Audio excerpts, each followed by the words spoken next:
बिहार। बिहार एक ऐसा राज्य है जहाँ से हमेशा कुछ न कुछ अनोखा और अव्वल तरीके का होता रहा है। और ऐसे इसी बिहार में जब कुछ घटनाएँ ऐसी सामने आने लगीं, जिसे देखने के बाद गर्वान्वित होने के बजाय अगर सर नीचा हो जाए, तो क्या कहेंगे आप? आज मकर संक्रांति का दिन है और आप सबके बीच एक ऐसी कहानी लेके मैं आया हूँ, जिसे सुनने के बाद आप समझ ही नहीं पाएँगे कि आखिर ये हुआ क्या है, इसमें गलत कौन है और गुनहगार कौन है। जी हाँ, नमस्कार, मैं हूँ विजेंद्र सिंह। आज आप सबके बीच में जो कहानी लेके आया हूँ, ये बिहार के मैरवा की कहानी है, जिसमें महेंद्र पांडे नाम का एक शख्स, एक 12 साल की लड़की को, जो कि रिश्तेदार होती है, उसे अपने घर लेके जाता है शादी-विवाह में। और वो लड़की अपने दादी के साथ वहाँ जाती है और 10 दिन रहती है।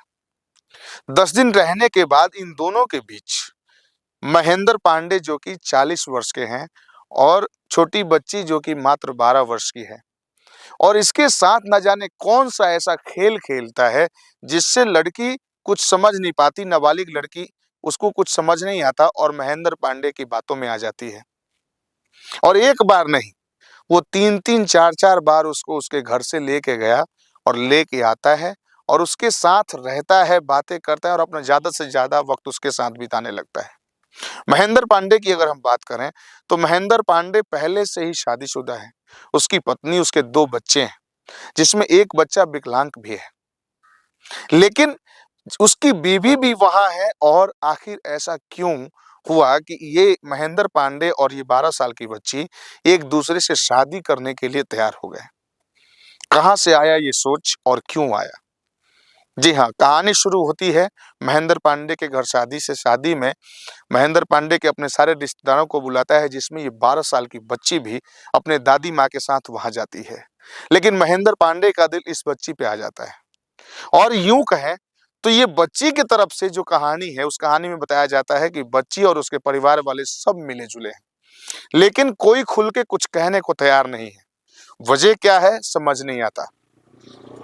3 से 4 बार वो बच्ची वहाँ जाती है, आती है, उसके बाद उन दोनों के बीच में ना जाने कौन-सा ऐसा संबंध बनता है, जिस वजह से वो शादी करने के लिए तैयार हो जाती है। 3 से 4 बार आने के बाद गाँव वाले और आस-पास वालों को ये शक हो जाता है कि शायद कुछ तो गड़बड़ है, और वो महेंद्र पांडे को यहाँ से भगा देते हैं। महेंद्र पांडे को भगाने के बाद ये रिश्ता और ही अपने अलग रूप में आ जाता है। महेंद्र पांडे जब इसको आखिरी बार लेके जाता है, तो इस लड़की के साथ शादी कर लेता है, और लड़की की जुबानी ही पता चला कि ये शादी महेंद्र पांडे की वाइफ खुद ही करवाई है। और उसने ये कहा है कि मेरे बच्चे हैं, 2 बच्चे हैं, विकलांग है, 1 बच्चा विकलांग है। अगर मुझे कुछ हो गया, मैं बार-बार बीमार रहती हूँ, जब से मेरी शादी हुई है, तब से मैं बीमार रहती हूँ। और अगर मुझे कुछ हो गया, तो मेरे बच्चों को कौन सँभालेगा?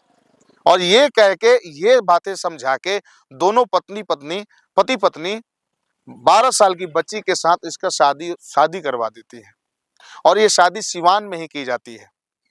और शादी होने के बाद वो लड़की वहाँ रहने लगती है। ये सोशल मीडिया पे ये बात फैलती है, और बात फैलने के बाद न जाने कितने न्यूज़ चैनल वाले लोग वहाँ पहुँचते हैं। सारी बातें जब सामने आती है, तो वो कहता है मैंने कुछ नहीं किया, इस लड़की ने खुद मुझसे शादी की है। इसके परिवार वाले मेरे घर से पैसा लेके गए हैं, जो पैसा नहीं दिए, इस वजह से मैं इस लड़की को लेके आया हूँ। न जाने कितने तरीके की कहानियाँ सामने आती हैं। चाइल्ड वेलफेयर वाले वहाँ जब पहुँचते हैं, तो चाइल्ड वेलफेयर वाले के माध्यम से उस लड़की को अपने घर वापस लेके आया जाता है, और महेंद्र पांडे के ऊपर एफआईआर होता है। महेंद्र पांडे एफआईआर के बाद जेल भी चला जाता है, और जेल जाने के बाद वहाँ से फ़ोन करके बात भी करता है। लेकिन ये बात समझ में नहीं आ रही कि अगर महेंद्र पांडे गलत है और उसने गलत किया है, तो आखिर इस लड़की के घर वाले क्यों इस पे स्ट्रिक्ट एक्शन नहीं ले रहे हैं? लड़की के पिता कहते हैं कि मैं मर जाता, लेकिन मैं अपने बच्चों का मुँह देख के छोड़ देता हूँ। अरे भाई, ये कहानी क्या है? ये माजरा क्या है? अब तक किसी के समझ में नहीं आया है। लड़की की माँ कहती है कि वो ज़बरदस्ती लेके गया, उसने कुछ नहीं दिया। उधर महेंद्र पांडे के परिवार से आरोप है कि 5 लाख का गहना बना के दिया। न जाने कितने तरीके के आरोप लगाए गए हैं। लेकिन सब में बात एक ही है सोचने वाली, कि लड़की नाबालिग है, और इसके साथ इस तरीके की हरकत करने वाले सज़ा के भोगदार तो हैं ही। सज़ा इनको मिलनी ही चाहिए, और ये सज़ा महेंद्र पांडे को मिली। महेंद्र पांडे 6 महीने बाद सजा काट के जब वापस आता है तो फिर मीडिया में एक बयान आता है। उस बयान में ये क्लियर वो कहता है कि आज भले वो 12 साल की है लेकिन 6 साल बाद उसे मैं फिर वापस लेके आऊँगा। आखिर प्रशासनिक तरीके से इसके ऊपर अच्छे से कार्रवाई हुई या नहीं हुई? अगर अच्छे से हुई होती तो ये कहानी फिर वापस दोबारा सामने मीडिया में नहीं आती कि महेंद्र पांडे बाहर आने के तुरंत बाद कहता है कि मैं उस लड़की की शादी कहीं नहीं होने दूँगा और जब भी वो आएगी मेरे पास ही आएगी। ये बचपना है उस बच्ची का या क्या है या इसे कोई समझा रहा है, ये अभी तक कुछ क्लियर नहीं हो पाया है।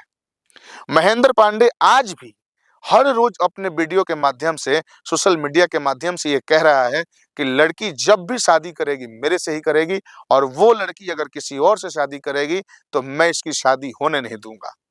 बीच में एक और बात आई थी कि दोनों के बीच में शारीरिक संबंध भी बना है तो महेंद्र पांडे क्लियर ढंग से कहने लगा कि मेरे और इसके बीच कोई शारीरिक संबंध नहीं है, मैं तो इसके बेटी बना के लाया था। लेकिन अगर तुम बेटी बना के लाए थे तो इसके साथ शादी का रिश्ता कहाँ शोभा देता है? ये तो बाप और बेटी के रिश्ते को शर्मसार करने वाली कहानी है। इस तरीके से ये महेंद्र पांडे आज इस मतलब इस स्टेज पे है कि वो उसको ये समझ में नहीं आ रहा है कि मैं जो बोल रहा हूँ वो सही बोल रहा हूँ या गलत बोल रहा हूँ। महेंद्र पांडे को इस बात से सबक लेनी चाहिए कि जिस चीज के लिए उसे सजा मिली है उस चीज को वहीं खत्म करके और बच्ची को क्लियर तरीके से उसके परिवार के साथ रहने देना चाहिए और उस बच्ची को अपने तरीके से अपना डिसीजन लेने देना चाहिए। क्योंकि बच्ची अभी नाबालिग है और नाबालिग बच्चों के ऊपर किसी तरीके का दबाव और प्रेशर बनाने से उनके दिमाग में बहुत ज़्यादा जोर और झटका आता है। इसलिए मैं आप सभी से या जितने भी लोग मुझे देख रहे हैं सबसे निवेदन करूँगा कि ये जो कहानी है, इस कहानी का निष्कर्ष जिससे भी आप पूछें तो बिल्कुल अलग-अलग आके आ जाता है। कोई कुछ कहता है, कोई कुछ कहता है, क्लियर शब्द किसी को नहीं पता।